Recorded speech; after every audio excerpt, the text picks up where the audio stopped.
Good afternoon, I'm David Navarro. I'm Sandra Bookman. Today is the main event at the Republican National Convention in Milwaukee.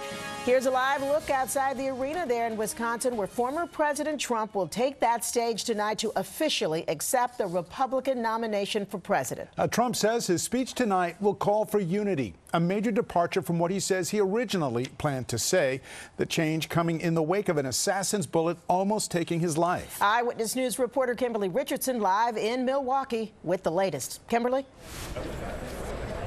Well, Sandra, this area here inside the convention center will soon be filled to the brim as Donald Trump steps in this room. Front and center, right over there in that section, the home team, delegates from New York. This moment has been 4 years in the making, and unlike others who have been in the exact same place as him, the buildup to what Donald Trump will say in roughly 9 hours is unprecedented.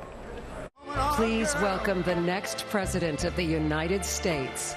Former President Trump preparing for his much-awaited speech at the Republican National Convention tonight, days after the assassination attempt in Pennsylvania.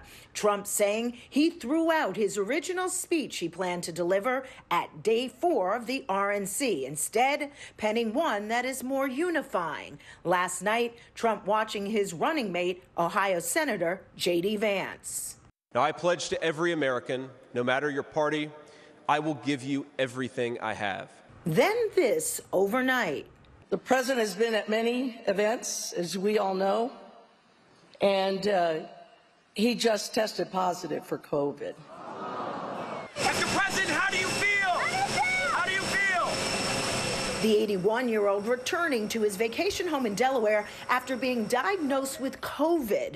Biden apparently needing help getting into the SUV, moments later seen with a mask over his face. It comes as the Democratic National Committee announces it's shelving an effort to make Biden's nomination official by the end of July through a virtual roll call vote. The DNC Rules Committee now announcing, quote, no virtual voting will begin before August 1st. The move perhaps intended to buy more time to convince Biden to drop out of the race. Sources tell ABC News it came at the urging of the two most powerful Democrats in Congress, Senate Majority Leader Chuck Schumer and House Minority Leader Hakeem Jeffries.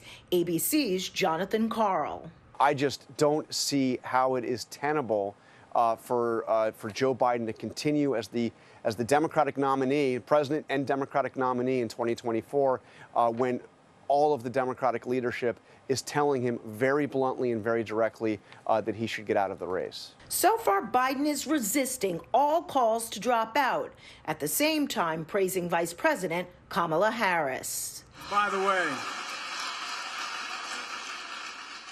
she's not only a great vice president, she could be president of the United States. Now back here live in Milwaukee, the balloons are ready to go. Will drop right after Trump wraps up his much anticipated speech.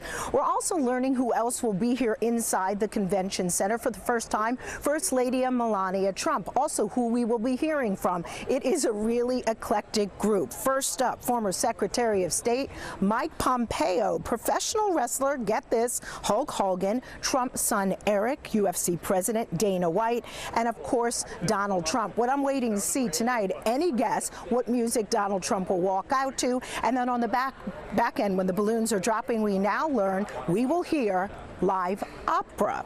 For